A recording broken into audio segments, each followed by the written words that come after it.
the senator's policies, but he's given me carte blanche today, so I'm grateful for that. And actually, it turns out the senator is here, and we're glad for it. I've been able to work with the Senator Lowe these many years, and have come to appreciate him as a human being and as a public servant.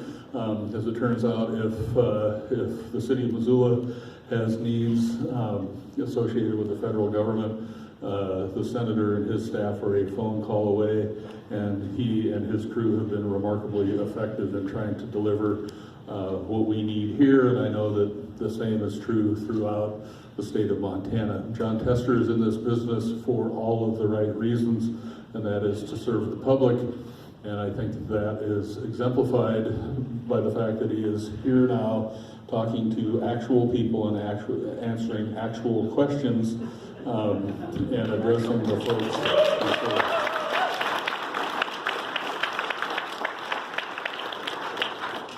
I have a 50-minute PowerPoint on municipal budgeting, and then we'll get to the senator's remarks. No, we won't do that. Instead, ladies and gentlemen, let me introduce my friend, Senator John Tester.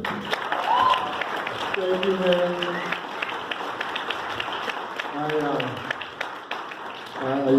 Missoula's very lucky to have John Ingham as your mayor. I got to tell you, I always get nervous when I give him the mic and he's untethered. Because you never know where it's going to go. I appreciate all you folks showing up today. We'll try to get to as many questions as we can. For those of you that may be bashful, or for those that don't get in the queue quick enough to get your questions answered, info@tester.senate.gov. Email them off and we'll get back to you with the answers that we can't get to today, and hopefully we'll be able to get to them all. Appreciate it. I've got Eric here to my right and Chad to my left that'll be holding the mic, so you raise your hand, they'll run to you, and we'll get on with it. I want to touch on a couple things and then we'll get to the questions. For the veterans that are in the room, you probably know this issue better than I do, and the issue deals with the Blue Water Navy. And for the last 15 years, and maybe a lot longer than that, the folks who served off the shores of Vietnam were never covered for Agent Orange exposure. Now, they handled the stuff, they breathed the stuff, they got sprayed with the stuff, because they were just right off the shores of the land. And quite frankly, I've talked to many doctors in the VA and outside the VA that treated these folks that had issues involved around cancer and heart disease and all sorts of other maladies that happen. Well, last week we were able to get that bill passed, and I think the president signed it yesterday. And so it's just a very good thing. And then you may have heard about 2 or 3 weeks ago, Secretary Perdue with the United States Department of Agriculture decided to transfer our Job Corps to the Department of Labor, which might sound innocent enough. And Job Corps, by the way, we've got 2 of them left in the state. One of them's in Anaconda, one of them's in Darby.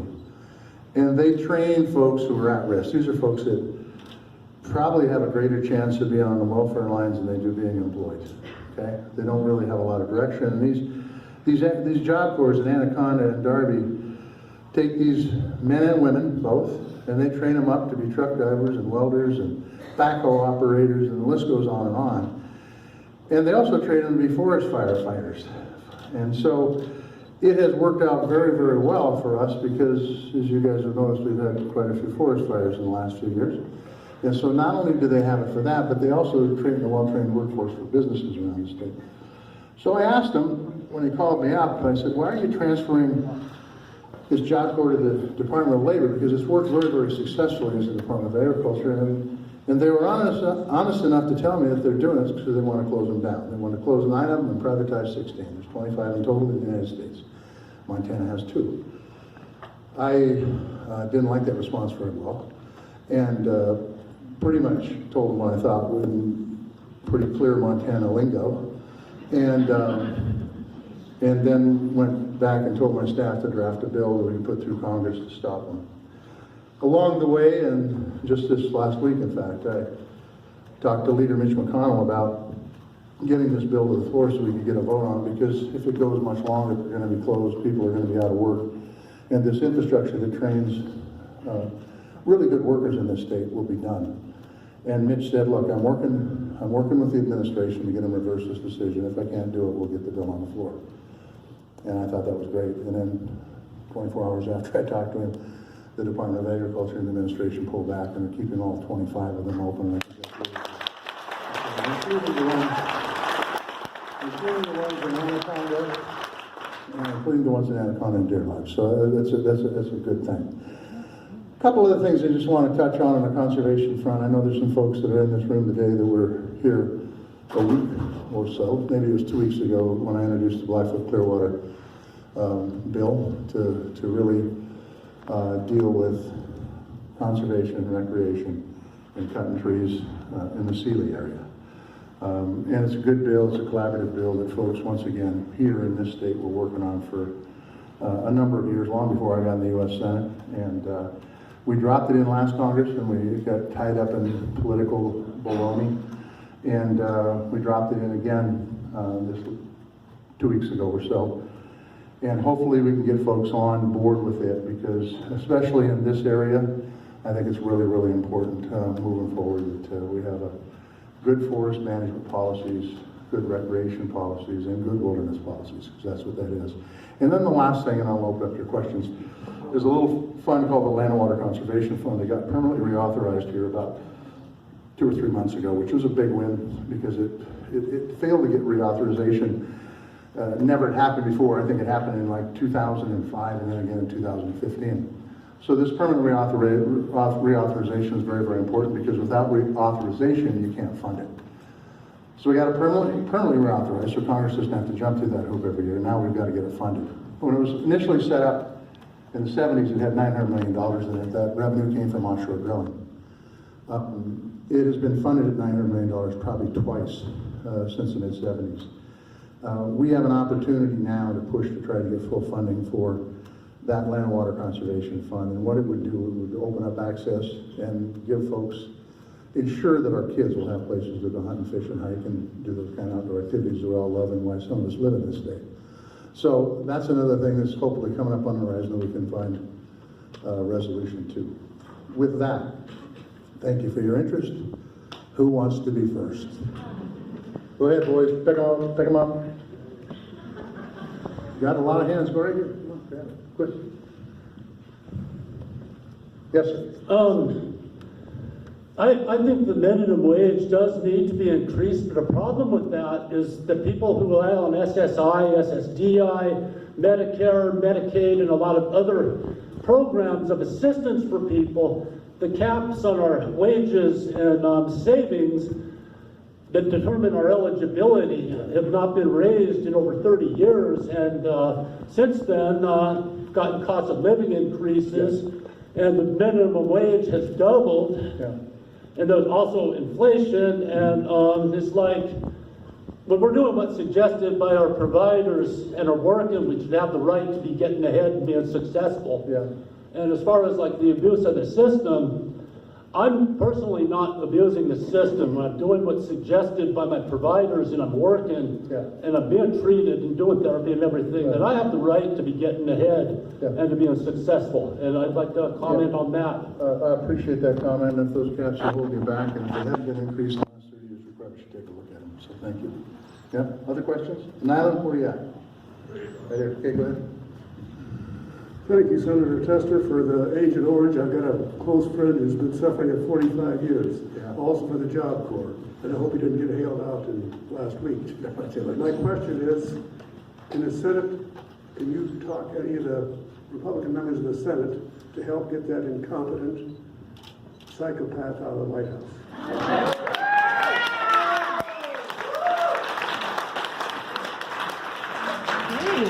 Well, if you get on the internet, all of their internet addresses are listed, all the senators, and look, I think it's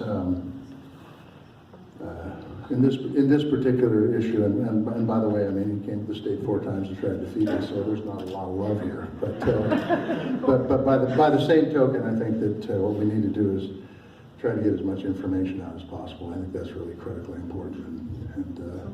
And then you guys got to try to influence my fellow senators. Chad? Hi, I would like to know why the Senate and the Congress are letting that psychopath start a war with Iran. Yeah, so there's, we're trying to get an authorization for the use of military force passed to stop exactly that, so that Congress can play a role in dictating whether we're going to go to war or not. What's gone on in Iran is pretty interesting because pulled out of the Iran deal to limit nuclear weapons, and now we really are on the cusp of doing something pretty, it's going to cost a lot, both in lives and treasure. And Congress needs to be able to have its input on this. It's critically important. It's very, very important. So there are efforts to do that, and I support those efforts to get a new authorization to use of military force. I agree. Go ahead, Eric. Hi, Senator. We were facing nationally and globally a climate crisis, and there's a lot of information that's indicating how severe that is. Yeah. In the House, there's a bipartisan bill that's been introduced, the Energy Innovation and Carbon Dividend Act. Oh, yes. And we are looking for bipartisan support for that in the Senate to really be able to have that proceed on both sides. And are you willing to look for and find a Republican, use your legislative skills at bipartisanship to really help move something like that forward? Well, a couple things. Climate change is real, number one, there's no doubt about it. Number two, in order to get anything passed, it's going to have to be done in a bipartisan way. You're absolutely 100% correct. It's interesting because a couple weeks ago, I flew in, when I got to Minneapolis, the chap sitting beside me in 28E was from Texas. A nice chap fellow, and he was coming in to lobby on that very bill. And we were visiting, and I said to him, I said, the sad part is we have done nothing. Congress has done nothing on climate change. Nothing. And that's not a good thing. And because the truth is that even if you don't believe it's real, I go back to what the late John McCain said. Even if you don't think people caused it, we should act like people are. And we should come up with common sense solutions that doesn't shut our economy down, but yet deals with the issue of carbon in our atmosphere and climate change overall. My daughter just moved to Indiana. She said the fields are all underwater in Indiana. It snowed yesterday in Butte. Now Butte's Butte. But the truth is the snow on the longest day of the year is a little bit bizarre, right? And you know, I farm, I see this stuff all the time, but you are exactly right. I don't know who it would be is the problem. I just thank you for telling me I have skills to get fixed on board. But the truth is that we've got to address this. It's got to be addressed in a common sense way, and the sooner we do it, the better off this world's going to be for our kids and our grandkids, and hopefully it's not too late. Whether it's that bill that gets passed, I don't know, but we've got to do something, anything, to be able to move the ball forward. The fact that the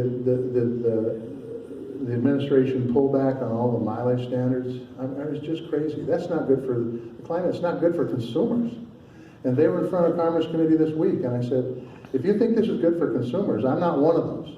I happen to have a Peterbilt truck that gets 8 miles a gallon, and I have a Prius car that gets 99. And I will tell you, I find myself driving the Prius a lot more than I do the Peterbilt, okay? It's these mileage standards, along with everything else, doing away with the power plant rule, all that stuff, is not a step in the right direction. It's just not. Go ahead, Chad, where you at?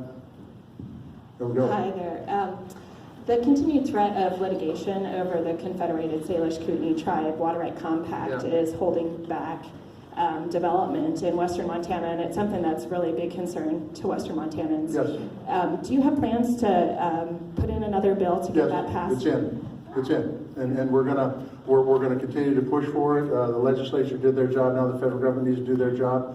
There are some out there that don't think it's a good idea, but look, My wife and I don't agree on everything. There's always going to be somebody that doesn't agree on it. We've got to get this done. I've been working with Station Kootenai very closely on this, and I know they're with the Department of Interior right now negotiating the final deal, and hopefully we can get it past the Congress when it happens. It is important, and it's important not only for in-reservation water users, but outside reservation water users too.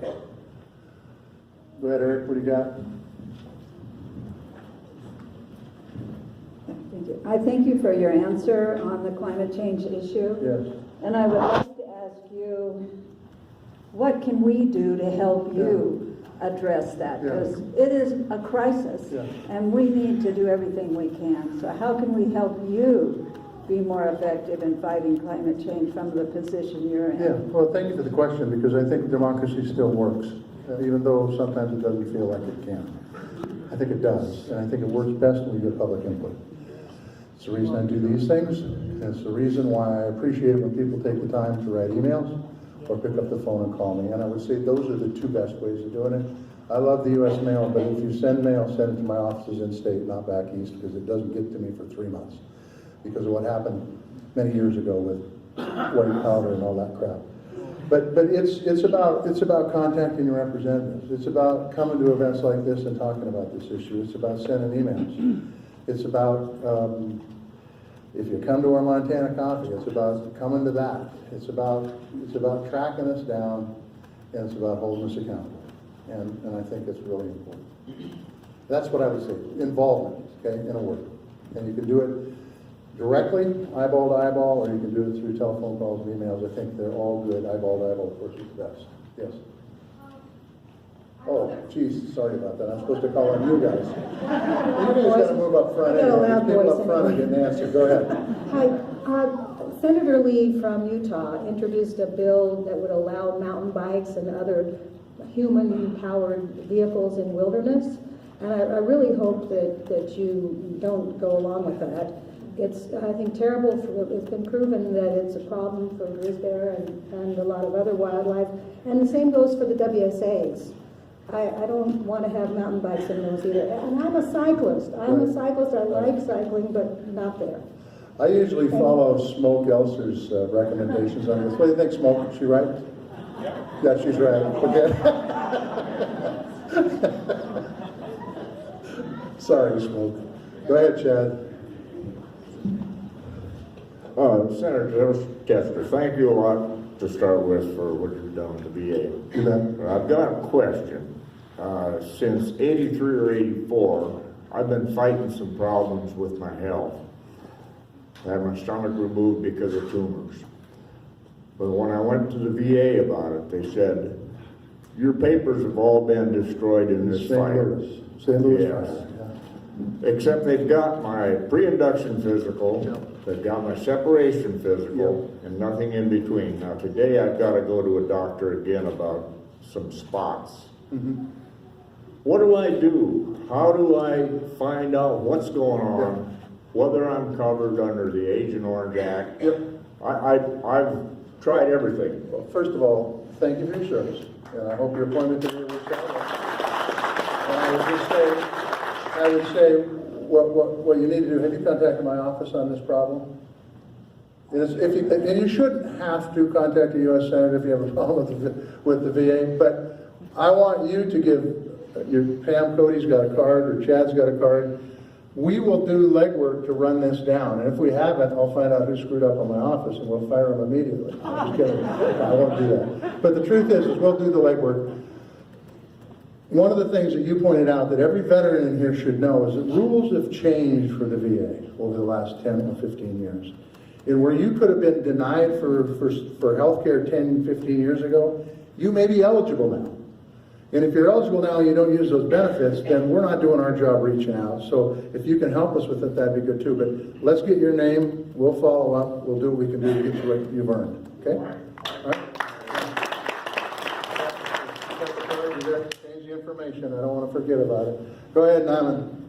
And Nyman, scoot up here, the back row's getting too much love. Go ahead, come on. Senator, I am in the back, so thank you for No, that's right. It's great to see you, Senator. Good to see you. And I want to thank you for coming and having these, and I also want to congratulate you. I don't think there's any other senator, Republican or Democratic, who has passed as many bills since we have the new administration as you have. Many of those have been veterans bills, and I greatly appreciate that. There's another group that is not being taken care of, and I know you're spearheading this, but I'd like you to talk a little bit about the proposed legislation on missing and murdered Indigenous women. Yeah, it's a big issue. Thanks for bringing it up. It is a big issue that until recently, I don't think anybody really knew about it, except for the folks who've been directly affected. It was brought to my attention in this very town by a Native American lady when I had one of these forums really focused on Native American urban Indian issues. And so, as with anything that happens in our society, there's some complications, but ultimately, we don't have agencies communicating with one another well enough. FBI, BIA, U.S. Marshal Service, local tribal police. They're not talking to one another enough. We've got some bills that will force them to do that, but I think they can do it on their own if they decide to. If they don't, we'll put the bills in. And then there's also another problem that's probably the biggest problem in my opinion, and that is that there isn't trust between the Native Americans and the U.S. Marshal Service. This is a huge problem, because if you have a child or a young adult, anybody, it doesn't matter, that goes missing, the first thing I do is I pick up the phone and I call my county sheriff and tell them what's going on. That's not the first thing they do, because they don't trust the county sheriff, which is the U.S. Marshal Service. We've got to figure out a way to break that wall down. We've got to figure out a way to make that work.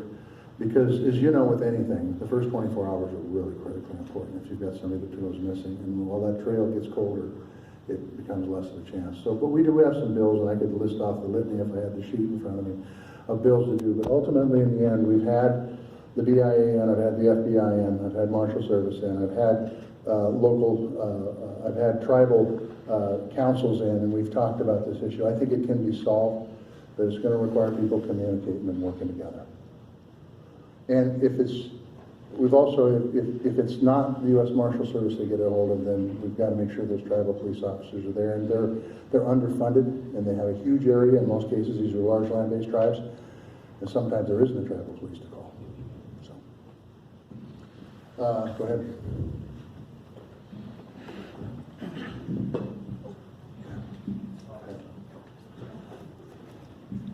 Thank you. So my name is Joe. I'm born and raised Montana, and we bought a business about 8 years ago from Texas, moved it up here. We have, it's a small team. Four other women work with me, all breadwinners in their family, 2 of them small children.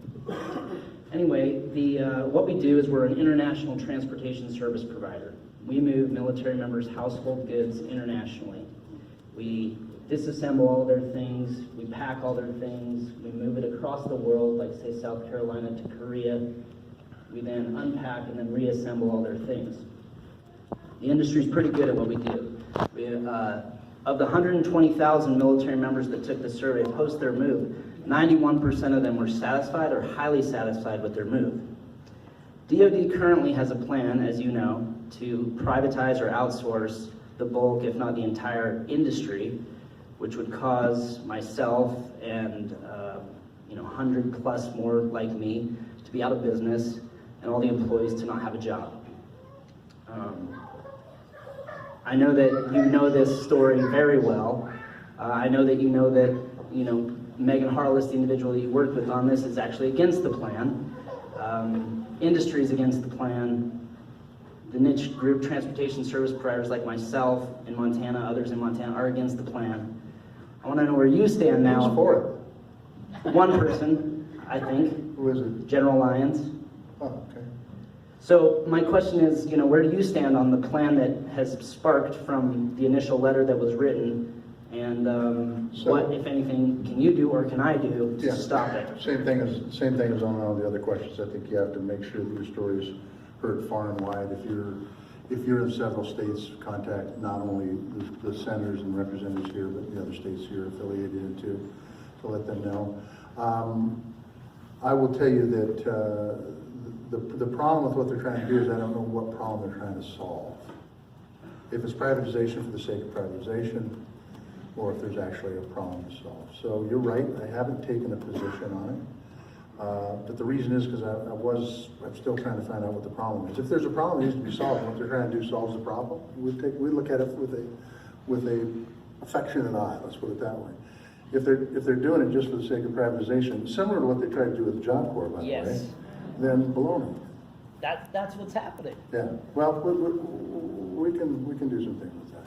Okay. You've been talking to Simon in my office. Is that who you've been dealing with? I have that conversation, and I'm looking for more. Okay, we'll do it. Yeah, let me make you get a hold of Pam. You got a card? Do you have a card? Yeah, I mean, you guys have my contact information. Well, give it to me again so I can remind them that I have it. Okay. Okay, I will. So it's good. Yeah, thanks. Okay, here we go. Yes, I don't know if there's any other return Peace Corps volunteers around here or not, but I just heard a kind of a vague story that the president is going to cut the budget for the Peace Corps. Well, and I'd have to go back and look to see what the president's budget did to Peace Corps. I wouldn't be surprised if it was cut, but I also wouldn't be surprised if Congress doesn't reinstate it. The budget game is really an interesting game because what I've found since I've been there is the president will come out, and I say that plural, the presidents will come out and they will cut programs that they know damn well Congress is going to reinstate, so they can say, I'm fiscally responsible. And then we put them back in, and then other stuff stays in that was blown up, and we should be cutting some of that stuff. But the Peace Corps has been an incredible program, and it has had bipartisan support in the past, and I don't think that's waning at all. So, but I'll take a look at that. I'll make sure. Hello, Senator Tester. I want to thank you for your work on housing, affordable housing. Yes, we got more to do on that, a lot more, but go ahead. Yeah. It's a real problem. And I just wanted to ask what your opinion was about the solution of tax credits to help out renters who would qualify. Yeah, the current voucher program is only reaching about 25% of the people. Yeah. How do you feel about using tax credits to reach everybody that qualifies? So I'll say this in general terms. I certainly don't have a problem with it if it gets people into housing. I'd probably support it. I'd have to, the devil's always in the detail. But I'm in process of organizing affordable housing, get some folks together. Get some folks from maybe Mayor Engen's team, get some folks together from the state, get some folks together from the financial industry, federal government, HUD, whatever it might be, and find out if there's some things we can do for affordable housing in the state. It's really an incredible economic inhibitor. We do not have the stockpile that we need. It's stopping businesses from expanding. It's stopping businesses from moving here. You've got a tech firm here that's going to have 300 people come in here in the next little bit. I don't know where the hell they're going to live, and he doesn't either. So we've got some challenges out there, and I think they can be challenged. Once again, I think they can be fixed, but we've got to work together. We've got to have ideas like you just put forward on the table and encourage people to. And I would say any town in Montana that's got more than 5,000 people got a problem, and the ones that have less than 5,000 people, their inventory is in pretty tough shape. So it's a problem in both directions. Hi, Senator. 1 in 6 Montana kids are living in food insecure homes.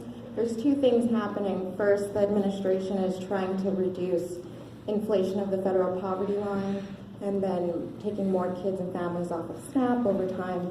And the second is child nutrition reauthorization. What will you do to address both of those issues? Well, I mean, we got to fund SNAP. If he's lowering the lines and it's knocking folks off that need the service, we've got to take a look at that to make sure that that doesn't happen. I will tell you that I think one of the world's changing. It's changing really, really fast. A lot faster than it did for my grandparents, and it's changing a lot faster for my grandkids than it did for me. And I really do think we've got to deal with the problem with higher cost of education so that people can go out and get trained, regardless of their income status, to be able to get jobs that they can support their family with. And it's one of the reasons I fought hard for Job Corps, because I think they're pumping out folks that can get good jobs, that are in demand. And I think regardless of your financial status, if in fact you're born in the wrong place, and you have to have food stamps and SNAP and all that to survive. The only way I think you get out of that circle that you're in is through education, but if it's unaffordable, then you can't get out of it. So we'll certainly take a look at the policies they're putting forth and try to add a common sense feature to it. But in the end, I think that it would help business, it would help the economy overall if we did something. Kids coming out of school with $30,000, $40,000 in debt and then sitting in a town like the University of Montana sits in. I think it's a great university and they do a great job trying to make it as affordable as they can, but we've got to do more. Because if we don't, I think that it's really shortchanging our economy and shortchanging the country.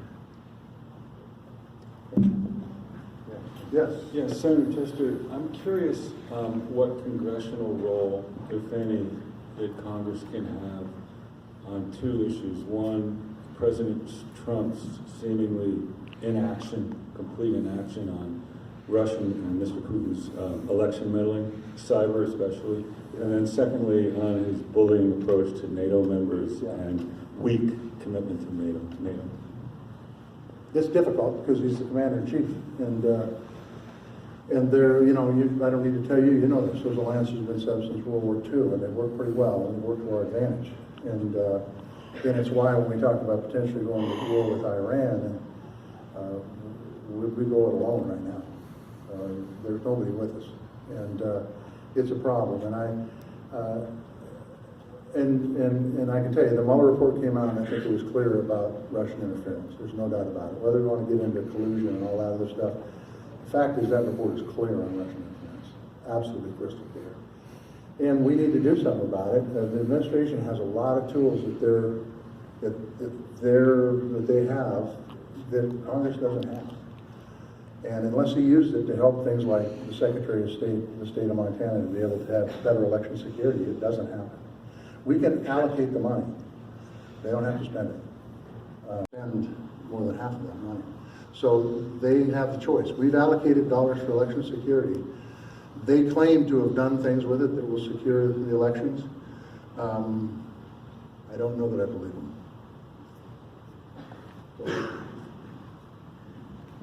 Senator, 2 points really quickly, and thanks for your veterans help. Getting back to climate change, the Green New Deal. Do you support it, and are you fighting for it?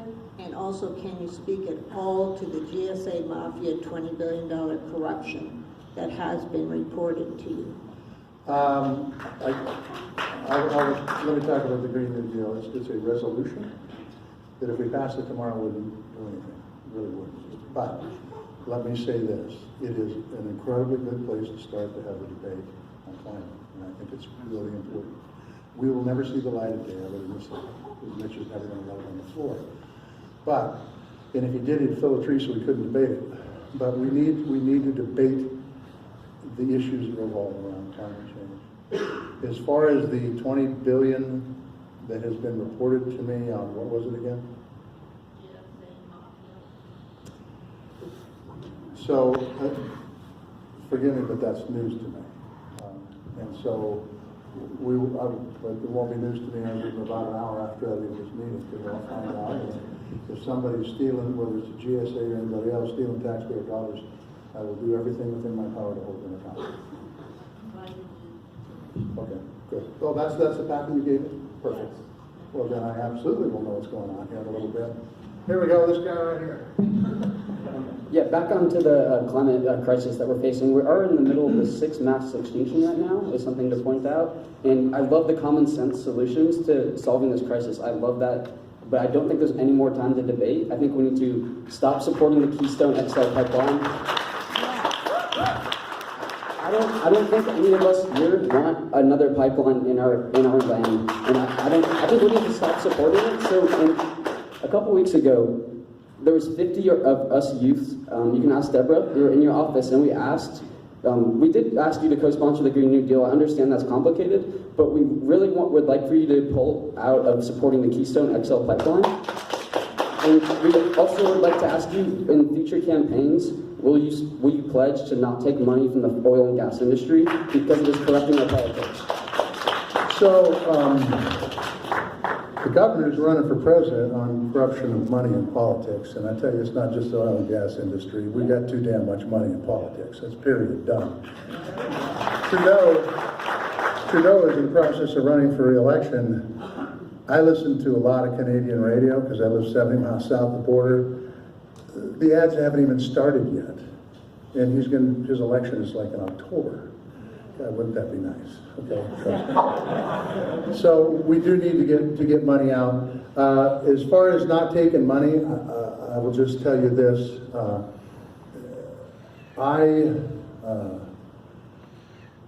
You can wean yourself off of PAC money, and you can wean yourself off of all different kinds of money. I had this debate when I was in election with banking money.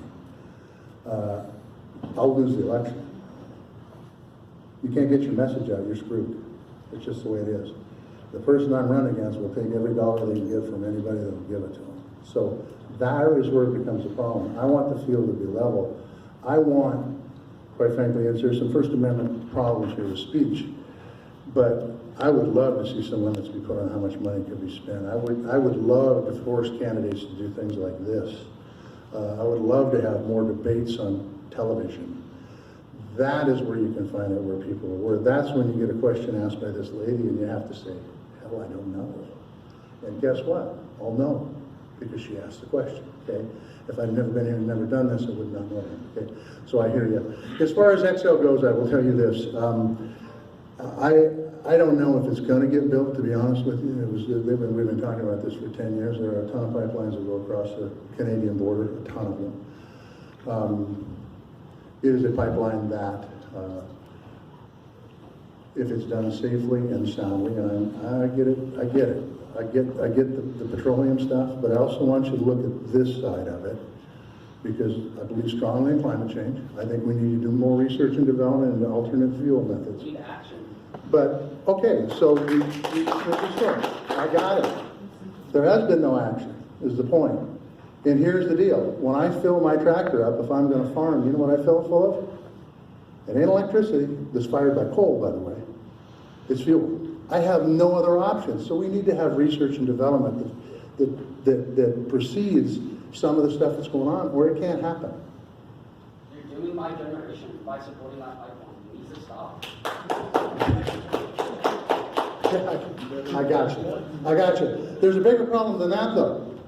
The EPA just shut down the Clean Power Plant rule. The EPA just reduced mileage from 55 miles a gallon to 34 on vehicles. We can do something about that. We can't get a hold of me and say, because we're writing letters right now, by the way, and we're going to rip them apart. But I hear you. You're right. We're screwing you guys. And Indigenous women are going missing near the oil pipelines too. I'm aware of that too. That's correct. Yes. Go ahead. Another question? Yes. Go ahead. I have a minor heart condition. Yes. And I have to take a blood thinner. A lot of people in here have the same problem. But it turns out that the best blood thinner is quite expensive. However, if I was in an auto accident, I could bleed to death because there's no way to stop it, except by using a special drug, which I was told by my cardiologist yesterday costs $27,000 a shot and is 40 to 50% effective. What you're saying is the pharmaceutical companies are out of control. Yeah. I think. Yeah. Now look, we've got to do. I was just told this morning that the NAFTA 2 that's coming up gave a big benefit to pharmaceutical companies on their putting name brand drugs and generics. Instead of 8 years, it's 10. Instead of 6 years, it's 10 in Canada. We've got to figure out ways to make it so that people can afford to get sick and get drugs and be able to live. No, I mean, I don't know what else to tell you, but we've got to continue to put forth measures and policies that will push that forward. That was the idea behind the Affordable Care Act. Unfortunately, it's been undermined greatly since in the last 2.5 years. We've got this guy right here. It's my turn. Go ahead. I represent the National Federation of the Blind, and I'm interested to find out, can you support our legislation that will allow students to get the technology they need to succeed? If you are not literate in Braille, you fail. you can't get a job, you can't pay taxes. Yeah. So I had the National Federation in my office not very long ago, and they brought up like 3 pieces of legislation, and I got all 3 of them. If they didn't bring this one up, then I got to go back and look. Do you have a bill number? No, I do not. If you support all 3, great. Thank you. Yeah, absolutely. Thanks.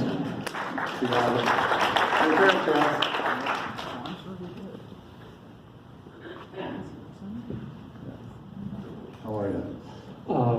Senator Tester, I'm a small business owner, have been in Montana since 1982.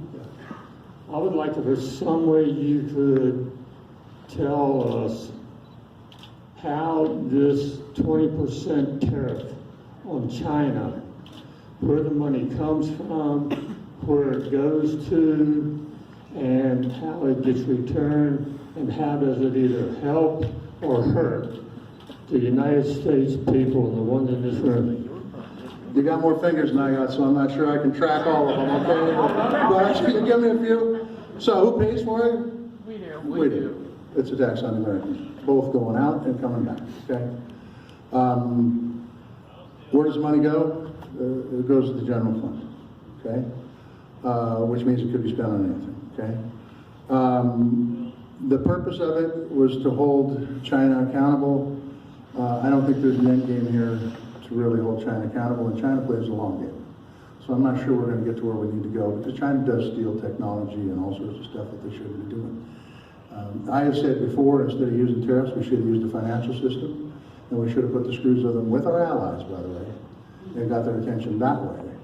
But I don't see much of an end in sight that is probably hurting your business, or you wouldn't be standing up here talking about it, and it's certainly hurting mine and all the other folks. We are in a situation right now where the Midwest is underwater. They're not planting much because of climate change. They're flooding out. The price of grain is about 70 cents different for a hard, ordinary winter as it was in the May of 1978 when I took over the farm, and that's a fact. And that's not change that's not changing the money for inflation. That's actual dollars. And so one of the things that really upsets me about this whole thing is we're doing this trade stuff is a lot of the markets that we've worked on, a lot of the relationships you've probably worked on, didn't happen over the last 5 years. It's happened over decades. And those countries are going different places to get their products. And you lose those markets, it's going to take generations to get them back. We've got a huge problem here. And it's not making America great again, I'll tell you that. Can you contact your office and get a little clearer picture of that? Yeah. Well, yeah, I can, in 2 words, we're screwed. We're screwed. I mean, the truth is that the tariffs need to go away because we need those markets. We have to have those markets, whether you're importing or whether you're exporting. It's bad. Yeah, so you can contact my office. You can get a hold of Deb here. What's the number here, Deb? 728 what? Thank you very much. You bet. What is it? 728-3003. We'll give it to you as clean as we got it. Here we go. Morning, John. So you started off talking about Agent Orange. Yes. And so that's affected my family, my uncle. He's still trying to get adjudicated on that. But beyond that, my mentor in the Marine Corps died from the desert crud from Desert Storm. And I know that you know about John Stewart, who's recently up in front of the House, trying to work for the 9/11 firefighters and people that went up there.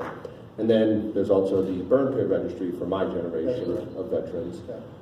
So is there a bill, or do you think that we could actually propose a bill that would be comprehensive for all veterans, federal service workers that have put themselves in the danger, the line of duty, to ensure that they're actually moving these processes forward faster and getting these people taken care of as a whole, instead of just one by one, where we're knee-jerk in reaction to it? It's a good point, because burn pits are next, by the way. That's the next piece of legislation that we have. I don't know. I've never talked about it. I mean, I think the whole thing is in language. How do you do it so it works? But yeah. If you got some ideas, I'd love to visit with you about it. Okay. All right. Chad, Senator Bill Gear, you've seen me many times. I've heard of you. Yes.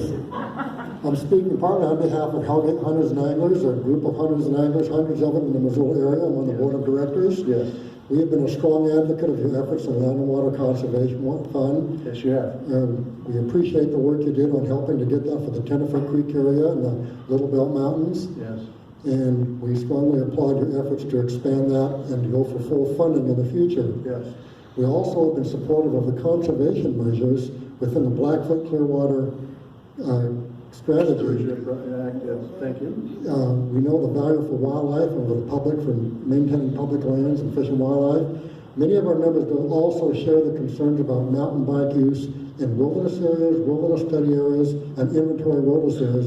In fact, there's an issue on that in the Helena National Forest right now in elk security areas because of the adverse effects it'll have on wildlife. So please keep that in mind.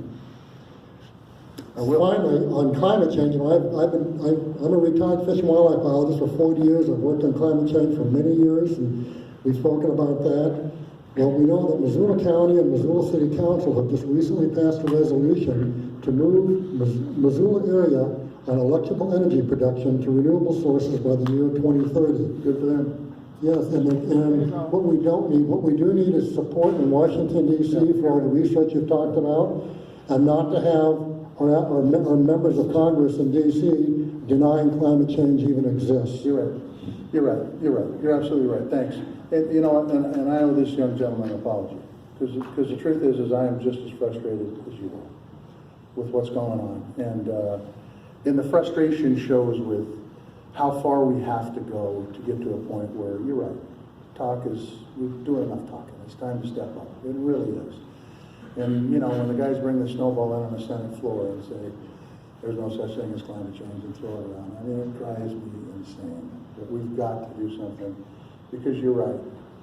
You won't be living in Montana because Montana will look like Nevada. But we don't want that. We love Nevada, but not that much. Right?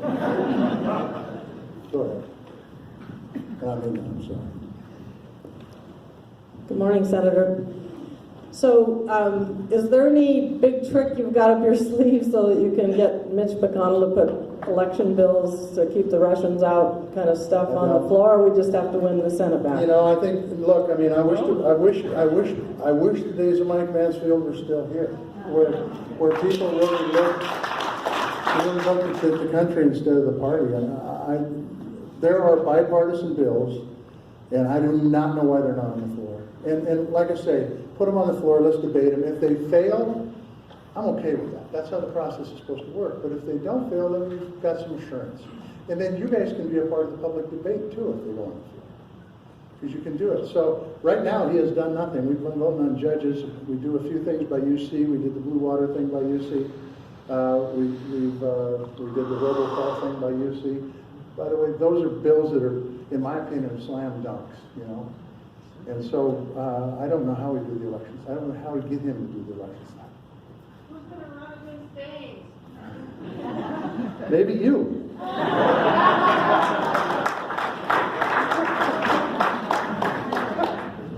Sorry, Commish. I'm Susan Roston. I'm Peter Roston's widow. And I want to call a little BS on how we're dealing with Medicaid and the supplementing the pharmaceutical industry. When Peter came down with bone marrow cancer, his drug was $14,000 a month.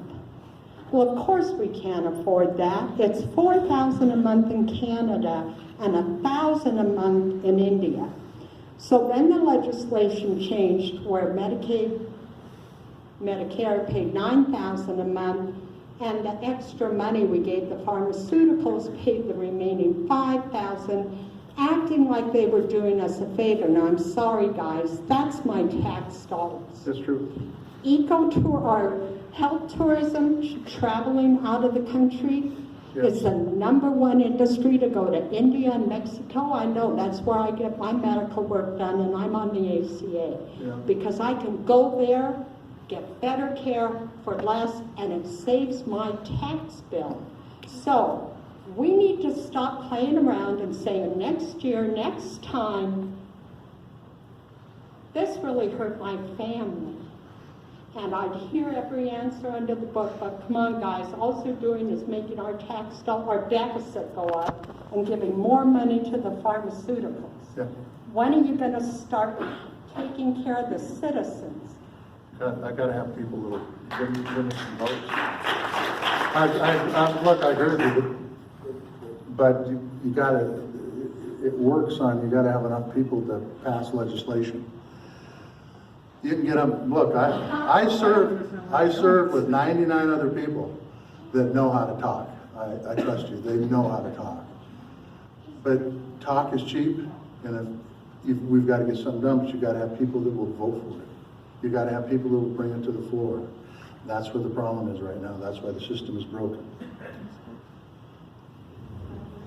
What do you got, Nana? Or you, Jeff? Which one? Hi. Hi, Senator Tester. How you doing? Good. How are you? Good. I want to just quickly ask you. You talked about the budget game a little while ago. Yeah. And I wanted to see if you could elaborate on the potential reasons why the rest of the Montana delegation isn't in full-throated support like you are for the Land Water Conservation Fund. You wanted it to be sort of fully funded at $900 million. It wasn't. It's our priorities. Yeah, and I was wondering as a follow-up, if you're feeling brave, if you can talk about that relationship to your own sort of compromise on taking funding from the oil and gas industry. So the way they set it up in the 70s, it might have even been the 60s, that they said they would fund land and water conservation from offshore revenue. Is that what you're talking about? Yeah. So that's just done. There's a dedicated funding stream for it. It's done. If we don't fund land and water conservation fund with it, it goes in the general fund. Okay. So they set it up to be fully funded. The funding stream is there, and we should do it. It is my belief, after living in this state my entire life, that there are regions of this state and ecosystems that are not going to be around in 10 or 20 years for my kids and grandkids to enjoy, unless we have tools like the Land Water Conservation Fund, which is the best conservation tool we have, period. And so that's why I support it.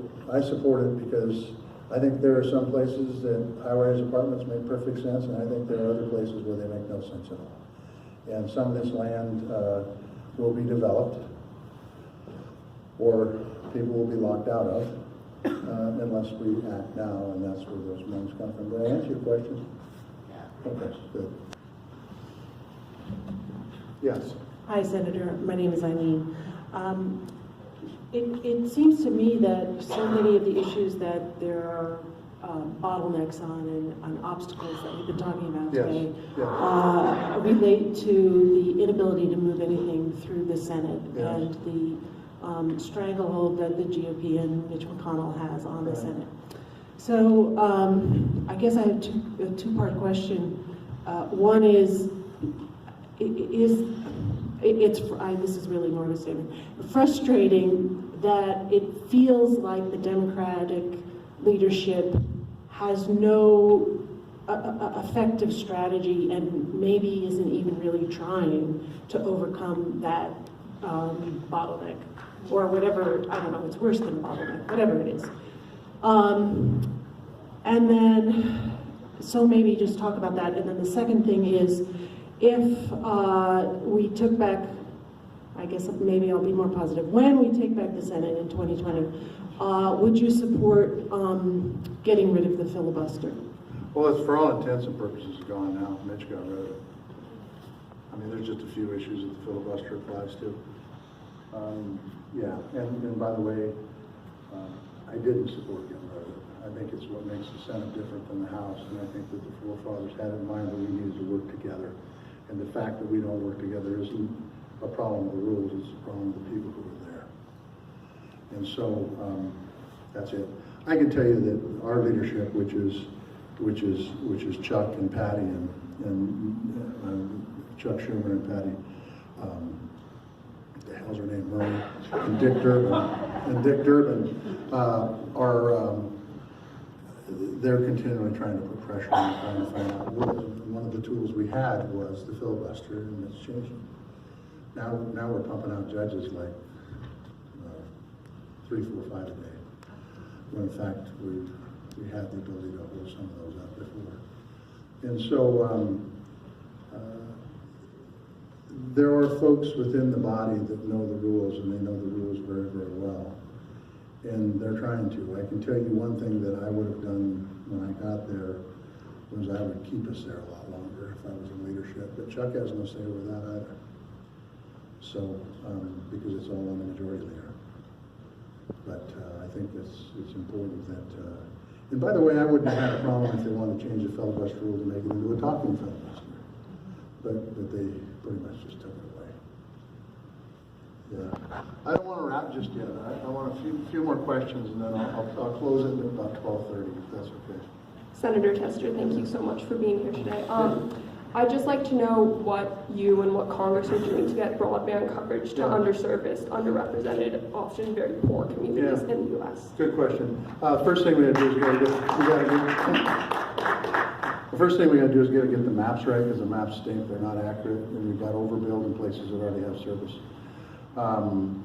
If we ever have an infrastructure bill, which I think is going to be pretty tough to do since the tax bill passed and now we have $1 trillion a year deficits within our normal budget. But that aside, if we ever had an infrastructure bill, I think there'd be some opportunity there to include broadband in an infrastructure bill. In the meantime, we're using programs through mainly the USDA and through the FCC to help build it out. But first, we've got to get those maps right, otherwise we don't know what we're doing. By the way, we had those folks in front of Commerce Committee last week, and I said, what's the penalty for bad maps? And they couldn't tell me. And I said, you better get a penalty, or you'll never use your map straight. You better make it hurt. And then we can do it.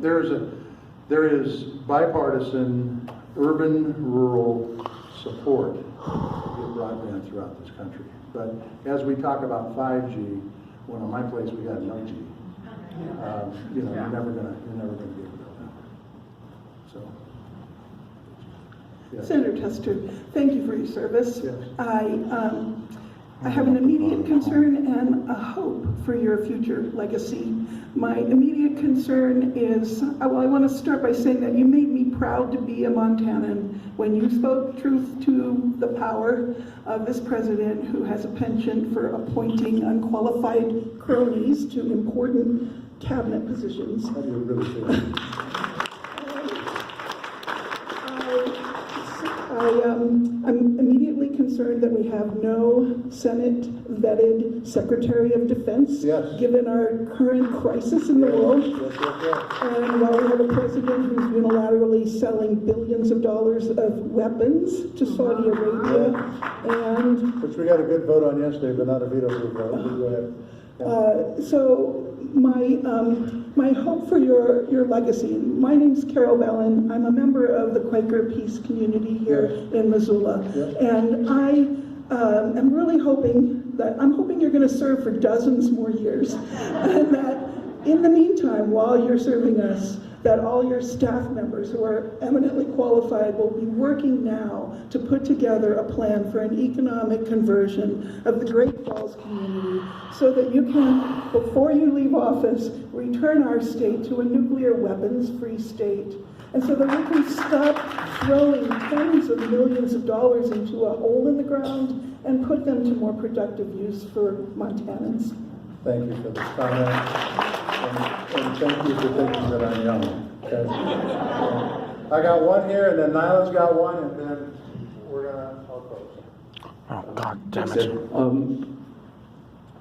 Just thank you again for your work on Agent Orange. That was my senior thesis when I was in college. I wanted to go back to, again, the issues of war with Iran. That drone that was shot down the other day is 47 feet long, 147-foot wingspan, and flies at 350 miles an hour. So it's a medium-speed aircraft. It can get from international water to the mainland of Iran in about 2 minutes. These are propagations that these are thrown about. You were talking about earlier, and I want you to promise to stop all of these provocations in addition to preventing anything about war. And in addition, you were talking about the AUMF. Are you talking about the authorization for the use of military force? Are you talking about repealing the one from 2001 that has led to so much disaster over the years? That one goes away. And what would be in this, and what will you do to be absolutely skeptical about anything that comes from Mike Pompeo or anyone else in the administration about about Iran? Well, first of all, I can get you the AEMF proposal, but it puts Congress's fingerprints on any sort of act of war anywhere in the world, instead of using the one from, what was it, 2001? And so I can get that to you, give me your name, I'll get you the AUMF we're talking about. It's something that Tim Kaine has been working on very, very hard, and I think it would be a step forward, but I think you need to read it, and then you can get back to me if there's stuff in it that isn't good, okay? Can you tell us the overall points of what you did? The overall points was it allows Congress to have say in the use of military force. That's it. That's the 30,000 feet. As far as getting bullet by bullet, I'll have to get it to you. I just will. Nyland, the last question, which may be the best question of the day. I doubt it. You cannot wait. Oh my goodness, that's a lot of pressure. Okay. A lot of pressure. I just wanted to thank you, Senator Tester, for your work in conservation in general and for being a tireless leader in reaching across the aisle. My question is about the Pacific Northwest Trail and Montana input on that trail. Yeah. And I know that there's a few members of the Yak Valley Forest Council who met with you last month, and the other members of the delegation. I'm curious about finding bipartisan solutions, and I'm glad to hear that the delegation is in agreement that we need to reroute that trail outside of prime grizzly core habitat, and Dr. Chuck Junkel's research really clearly states that there's a better solution, one that doesn't put grizzly bears in jeopardy and people in jeopardy. We can have it both ways. So, and it's good, and thank you for the kudos, and stay in touch, and we'll do what we can do as long as we have informed. As long as we have good information, we can make good decisions. So, thank you for that. Look, thanks, folks. I appreciate you coming on